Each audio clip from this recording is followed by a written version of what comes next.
Luke 24, verses 36 to 49.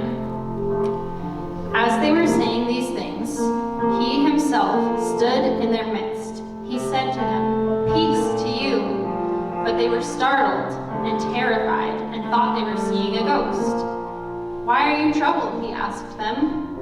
"And why do doubts arise in your heart? Look at my hands and my feet, that it is I myself. Touch me and see, because a ghost does not have flesh and bones, as you can see I have." Having said this, he showed them his hands and feet. But while they still were amazed and in disbelief because of their joy, he asked them, "Do you have anything here to eat?" So they gave him a piece of broiled fish, and he took it and ate in their presence. He told them, "These are my words that I spoke to you while I was still with you, that everything written about me in the law of Moses, the prophets, and the Psalms must be fulfilled." Then he opened their minds to understand the scriptures.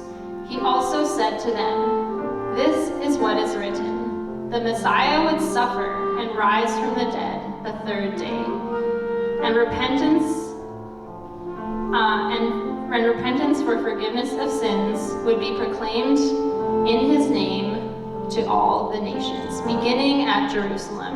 You are witnesses of these things, and look, I am sending you what my Father promised. As for you, stay in the city until you are empowered from on high."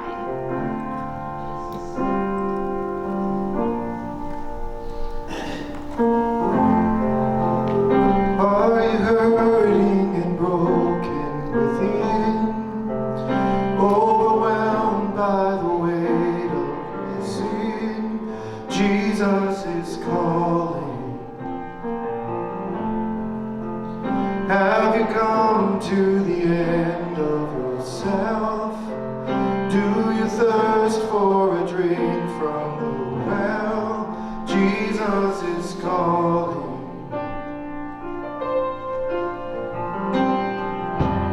Oh, come to the altar.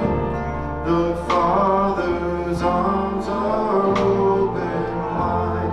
Forgiveness was bought with the precious blood of Jesus Christ.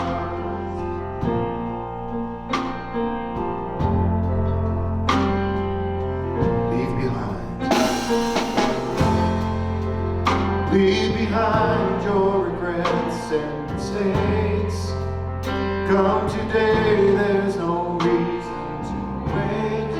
Jesus is calling. Bring your sorrows and trade them for joy. From the ashes a new life is born. Jesus is calling.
Yes, Lord, we thank you for your sacrifice. We thank you for your blood. that it washes us clean, and that we just take today to celebrate you and to thank you, Lord, for all you've done for us and for who you are to us, Lord. We love you. In your name, amen. All right, you guys can feel free to take a seat, and in this time, I'm going to dismiss the kids to head out with Pastor Taryn.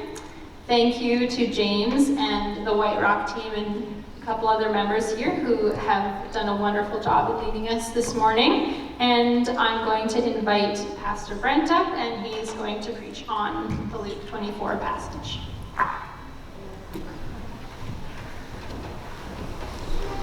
It's, well, first, actually, I should say hello, everybody.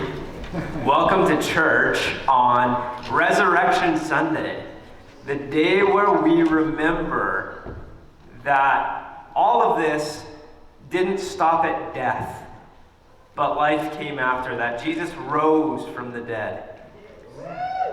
What a gift it's been over the past 2 Sundays and a Friday to have a team from Whiterock here. James, we want to thank you for putting that together, and you guys are so appreciated. It's a lot of fun to see like a mini orchestra on Sundays. That's been a blessing, yeah. So I want to start this morning off with a bit of a question for all of you. We're going to put our thinking caps on and do some self-reflection, because we all love doing that, don't we? So my first question for you today is, if I were to describe you, you don't have to yell this out, by the way, but if I were to ask you to describe yourself in a single sentence, how would you describe yourself? I can see the wheels turning. I'm not going to tell you what I say about myself. It's interesting because in the book of John, we're introduced to a few different identity statements from Jesus. You may recognize these as statements that begin with the 2 words, I am, and then he follows them up with something that is usually a cultural reference that might be obscure to us, but made a lot of sense back then. And in John chapter 11, Jesus says something about himself that's very interesting. He says, I am the resurrection and the life. The one who believes in me, even if he dies, will live. Everyone who lives and believes in me will never die. So if you're here this morning and you believe in Jesus, congratulations, you are invincible. What did Jesus mean when he was saying this?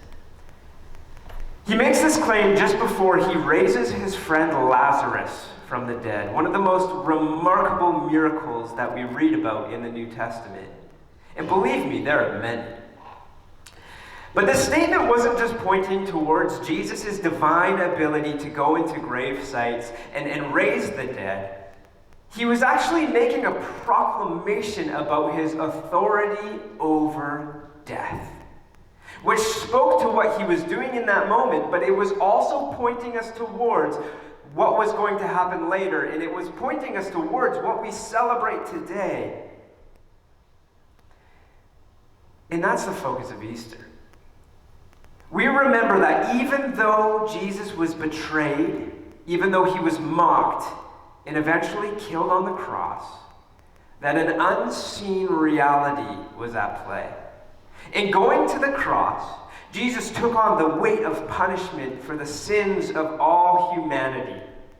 And even though he died, 3 days later, he rose again, reminding us, like he says here in John 11, that although we may die a physical death, that those who are in Christ have the promise of eternal life in the presence of God. Hallelujah.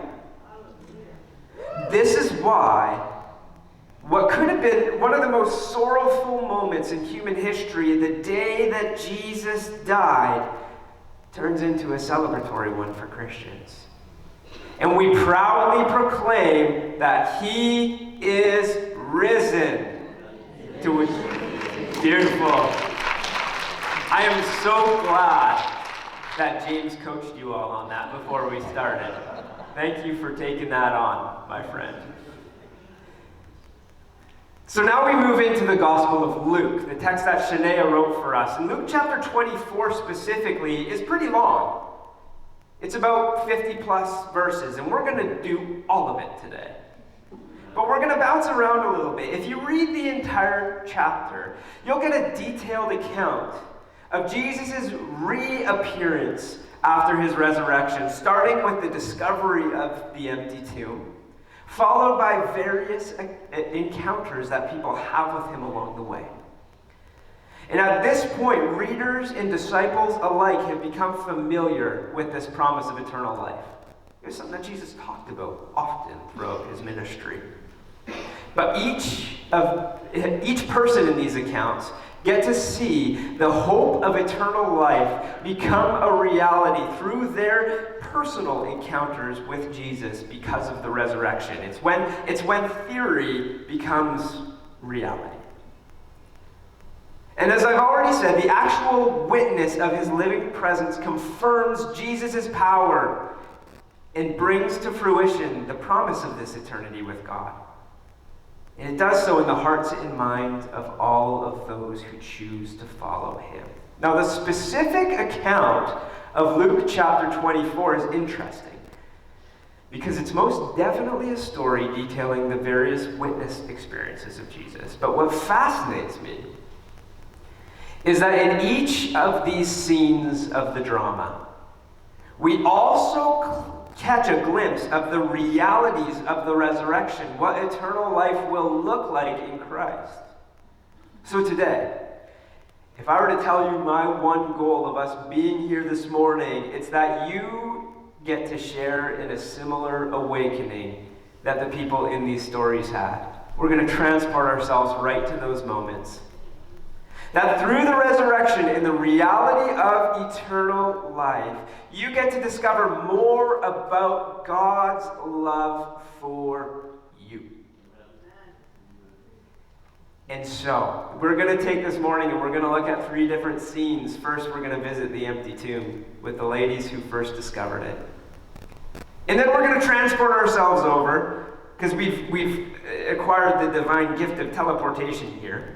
But we're going to transport ourselves over to a couple of disciples having a conversation on a road to a place called Emmaus. And then we're going to visit the gathering of the 11 disciples. Remember, it's 11, not 12 at this moment, because Judas did his thing. And as we move through each of these moments, I want you to see that the resurrection reminds us that God loves you. And he has made it possible for each and every single person who is here today to experience eternal life with him. So let's do this. Scene 1, the empty tomb. Luke 24 begins with discovery.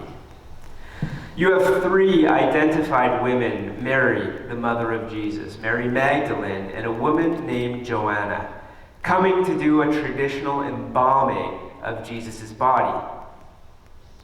Now, quickly as they show up to the tomb, they realize that the stone that was in front of the tomb, and this wasn't like a little pebble, this was a large stone, had been rolled away.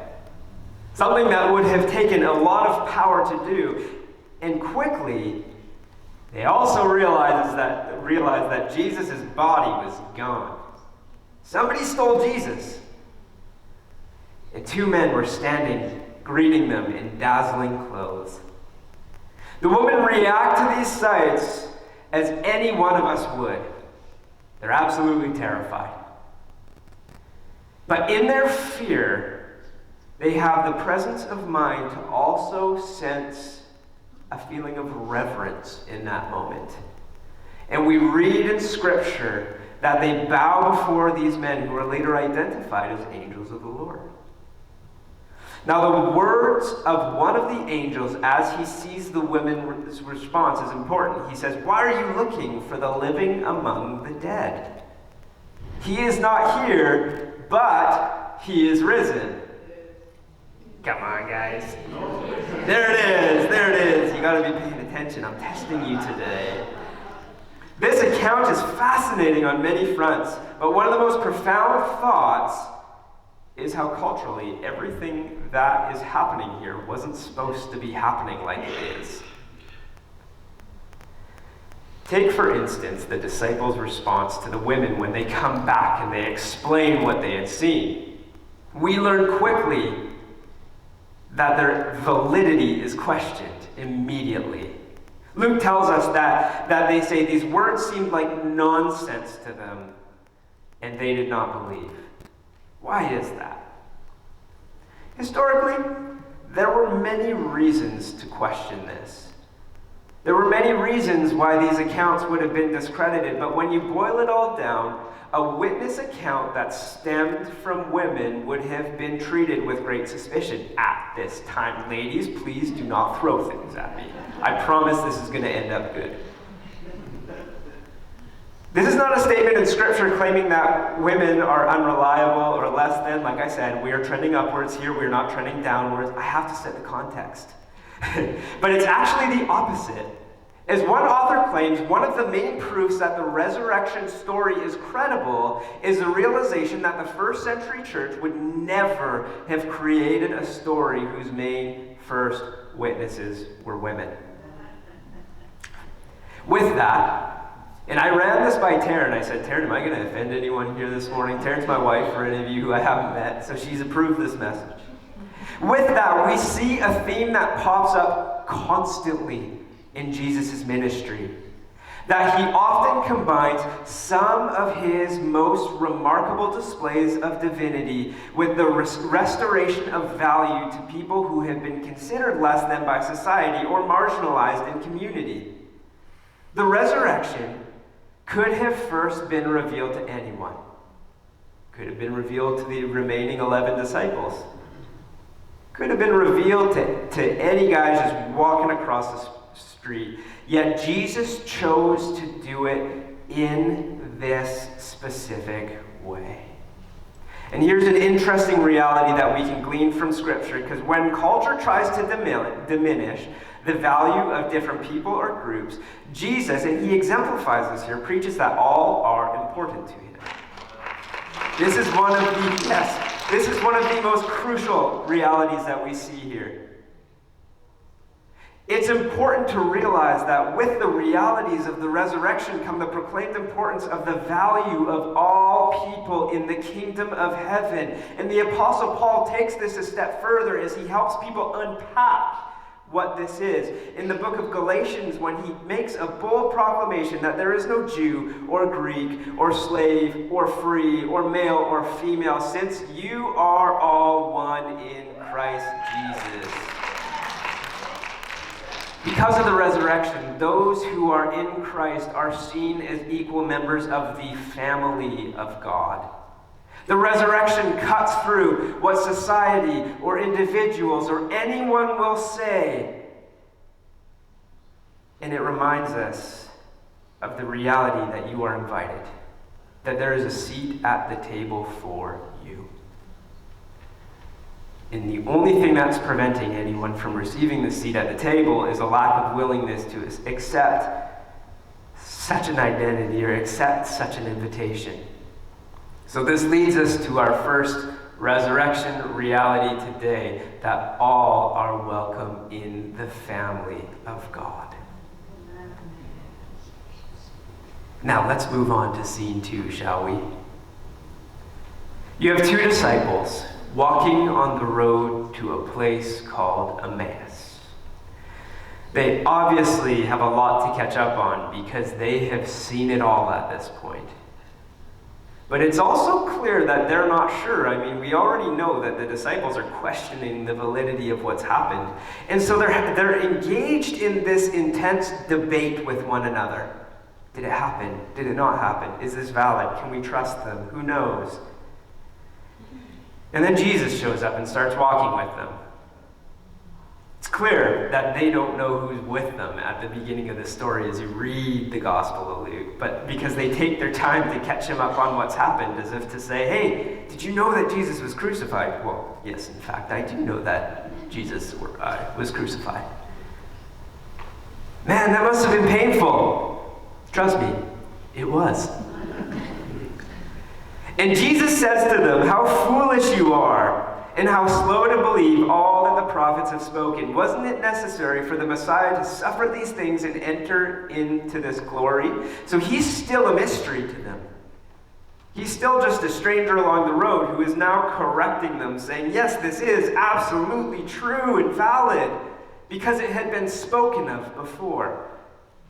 And then we read that Jesus takes his time, and he walks them through the history of Israel, helps them interpret all that was building towards this momentous event. He walks them through the law. He walks them through the prophets. And he helps them to see what they weren't seeing. What an informed stranger this is, who has just come alongside of us. This is important for our understanding of the entire scope of Scripture. It can be very easy to separate Old Testament from New Testament and think of them as two separate books, and if we're really separating them, then it appears that God's priorities are different in these two books, right? The Old Testament is full of moments of the tumultuous realities of sin, and a God who seemingly pours out wrath and punishes people constantly, as this is how it's often interpreted. But when we look at the Old Testament through the eyes of the resurrected Jesus, you see that all of history was building up towards this ultimate defeat of sin and death that entered into the world at the Garden of Eden and has been plaguing humanity ever since. To quote the book of Romans, if by the one man's trespass death reigned through that one man, how much more will those who receive the overflow of grace and the gift of righteousness reign in life through that one man, Jesus Christ? And if you read the book of Romans, these ideas are often compared to one another. Sin entered the world through man, but it also had to be redeemed through man, and that man was Jesus. You see, sin is the direct result of mankind's choice to distance themselves from God and go against his will. But in his loving mercy, God sent his son Jesus to die and rise again as a display of grace and restoration towards all of humanity. If you were with us on Friday, you would have heard Pastor Joey describe this weekend of events, the death and resurrection of Jesus, as the turning point in human history. It's not Christmas. It's nothing else. It is this. And I couldn't agree more with him. And as we look back, we can see all of God's work leading up to this. We can see all of these events of the Old Testament establishing a base so that when this happened, people were ready for it. All was paving the way towards reconciliation and ultimate connection with the Father. And this is where we see the second reality of the resurrection. The living God loves to connect with humanity. It is by no means coincidence that the two disciples who were with Jesus did not recognize him until they sat together at a table. I love the detail that Luke includes when he communicates the disciples explaining to others what they experienced. Because eventually, as they're walking together, they invite Jesus to sit with them. And it's when Scripture talks about the breaking the bread, it says, then they began to describe what happened on the road and how he was made known to them in the breaking of bread. So it wasn't until they broke bread with Jesus that their eyes were opened and they started to recognize who they were in the presence of. Jesus gave them all of the information that they needed. He helped them understand how history pointed towards what they had just experienced. But in the intimate experience of a shared meal, of deep connection, they recognized him as Lord. What does this tell us about God? We have already identified that in Christ you are valued and included, but Christianity is a big movement. There are lots of us, not just sitting here today, but all over the world. And it can be easy to feel like you're just a number in the system if you're a part of it. We have to remember that in all of this, the living God wants to participate in relational connection and intimacy with you. He is a God who always invites you to connect, to dwell with, to be in his presence. Because of the resurrection, we are able to access the presence of God regularly. Through Christ, you are not only invited into his kingdom, but you are wanted there. And the constant invitation to deep communion is an invitation from God who has proven himself time and time again over human history. God wants to be with you, and he has shown this by his gift of the Holy Spirit, so that we can remember that we're not merely just a notch in his belt, but your presence is wanted at the table. Now, this is our last teleportation for the morning. We're going to go to a scene with the 11 disciples who are sitting around a table. And our final act flows from a conversation that Jesus has with them. This is the text that Shania read to us in the middle of our worship time this morning. This is a moment where the disciples are absolutely terrified with his presence. They presume that they are seeing a ghost. And as he eases their minds, he also takes a moment to speak to their past, speak to their present, and speak to their future. He does a very similar thing that he does with the two disciples as they're walking on the road to Emmaus, in that he brings them back through their understanding of Scripture and how all led to the necessity of what they were currently in the process of working through. He says, this is what is written. The Messiah will suffer and rise from the dead the third day, and repentance for forgiveness of sins will be proclaimed in his name to all nations, beginning at Jerusalem. And in this current space, he also gives them something to anticipate, to look forward to. He tells them that I am sending you what my Father promised. As for you, stay in the city until you are empowered from on high. So although they were living in this massive transition point, where the focal point of change was a painful experience for them in a time of great loss and grief, Jesus sets their sight on the hope of what was to come through the empowerment of his Holy Spirit. Now, the disciples, you have to understand, had become quite accustomed to the presence of God. Think about this for a minute. They walked with him, they sat with him, they ate with him, they slept in the same quarters as him. They were as close as you possibly could get to another human being. And now, all of a sudden, where there was once intense presence, there is absence. How could they not feel like they had lost something? And if you combine that with the presence of the promise of eternal life, it would seem like there's this gap in between. We have experienced God. We will experience God. But what about here? What about that place in the middle? What fills the gap? So what Jesus prepares them to grasp is, yes, there is absolutely hope that comes in the fully realized, perfect presence of God. You will experience eternal life. But in the meantime, I'm not going to abandon you. I'm not going to leave you hanging. I'm not going to put you in this place of absolute silence that you just have to wait until your life is over for you to have more of me. The empowerment that he was promising them wasn't a divine superpower that they would be able to summon when convenient, nor was it the gift of patient endurance where they would just last through this gap without any presence and finally get to experience them once they die. But it was, in fact, the Spirit of God dwelling in them. God's constant presence.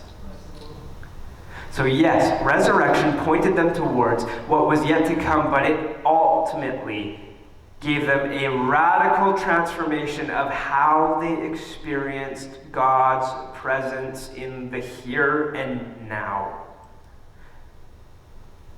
We read in the book of Ephesians that the Holy Spirit, this is the Apostle Paul helping us understand what's happening here. The Holy Spirit is the down payment of our inheritance until the redemption of the possession of the praise of His glory.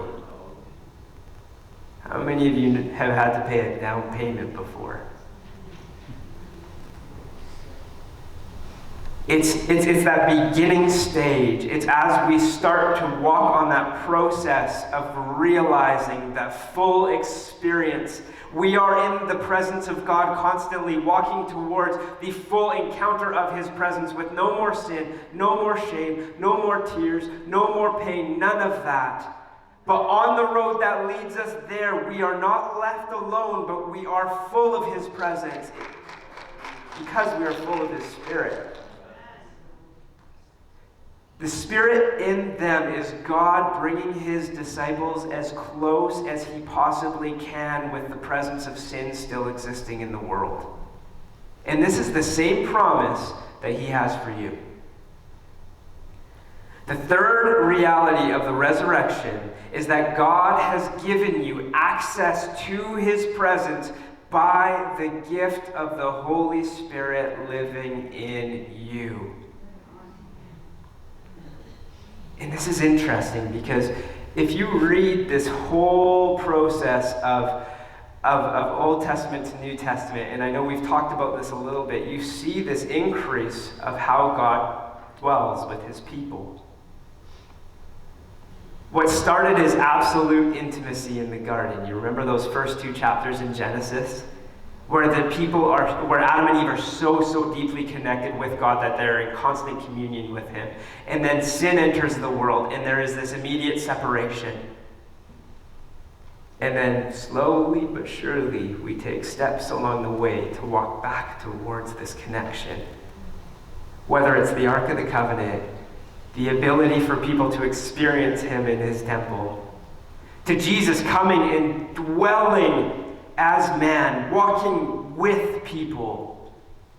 Eugene Peterson in The Message describes in John chapter 1 that Jesus came and moved into the neighborhood. He got so close to humanity that He interacted just like we're interacting right now. And then here, as Jesus died, He brought us even closer with this gift.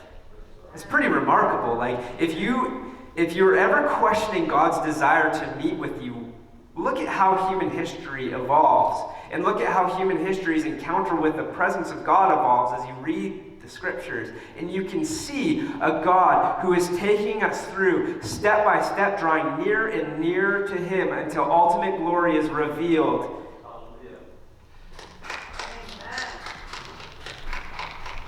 God has promised us His Spirit. So now I want to look at the resurrection in your life.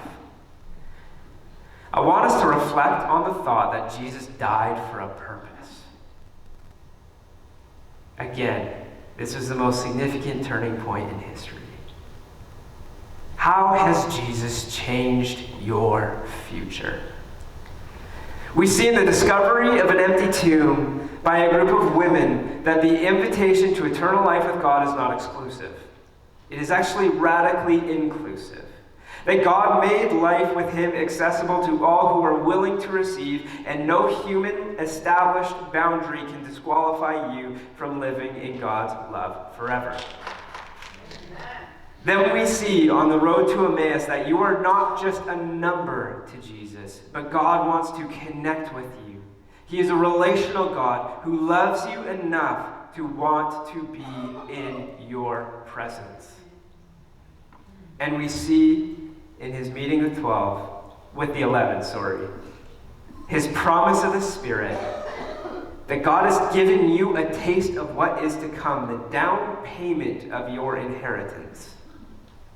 And as we conclude Easter Sunday, I want you to remember that the work of God bringing you near was His labor of love towards all of humankind. Scripture tells us that although we constantly turn from God and towards other desires, that God gave his life as a sacrifice so that you could experience the life that you were created to live. The death and resurrection of Jesus happened so that you could experience the life that God intended for you. And that is remarkable. A life in God's presence, encountering his fatherly love both now and for all of eternity. And just like any invitation, the call on each one of us is to respond. Whoever confesses with their mouth and believes in their heart that Jesus is Lord will have eternal life. This is the promise of salvation that we have from God, and this is for you today. So what I want to do as we conclude, and then I'm going to invite Shania up to direct us, is I want to lead you in a prayer. Now, if you've never received Jesus into your life, if you've never accepted his gift of salvation, I would encourage you to pray this along with me. Don't worry, I will take breaks as I speak. But I want to encourage you to do that because that's a first step along this road, to confess with your mouth and believe with your heart. And if you decide, if you make that decision today to follow Jesus, to give your life to him, to say, you know what?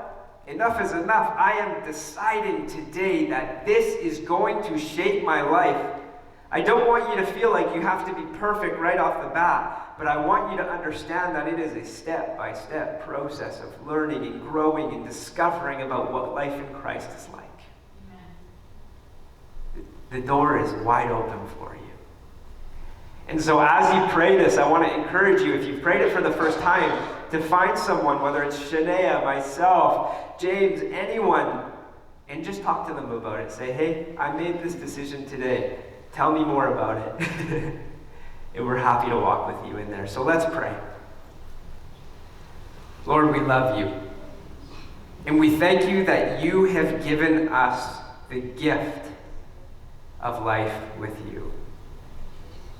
I recognize today that I have chosen to go against you. That my life has been about myself. And today, I am choosing to walk with you. I am choosing to enter into a life with you. So would you meet with me today? Thank you, Jesus, for dying on the cross for my sin and for rising again 3 days later. You are good. Amen. Shania.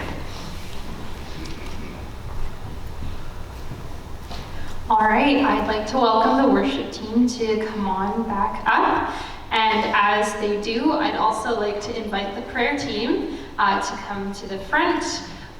So in this time, we will be just reflecting on the message that Pastor Brent shared with us.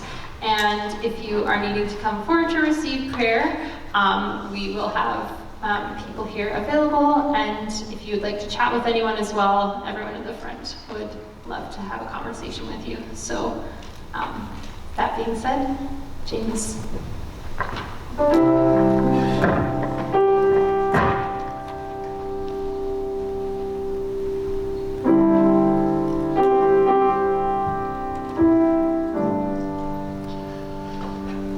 We have a blessing for you today.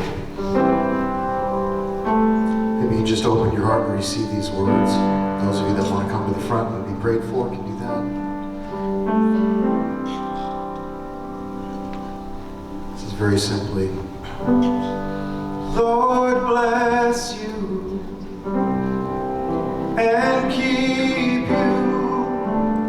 Make his face shine upon you and be gracious to you. Lord, turn his face toward you and give you peace. Let's sing that again.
goodness and for your grace, for your faithfulness. God, that you come and you meet with us and you move in our hearts. We thank you, Lord. We love you so much. We ask that as the song reflects, Lord, that you would go with us in our weeks, Lord, as we sit down, as we rise. Just be with us. We love you so much. In Jesus' name, amen. And as I formally dismiss the service, I would like to remind everyone that we are going to use the sanctuary for those who are wanting to continue in a posture of prayer and worship. And if you would like to head to the lobby, that's where we would invite you to catch up with a friend. And we also have coffee and other refreshments available. So thanks everyone for coming this morning.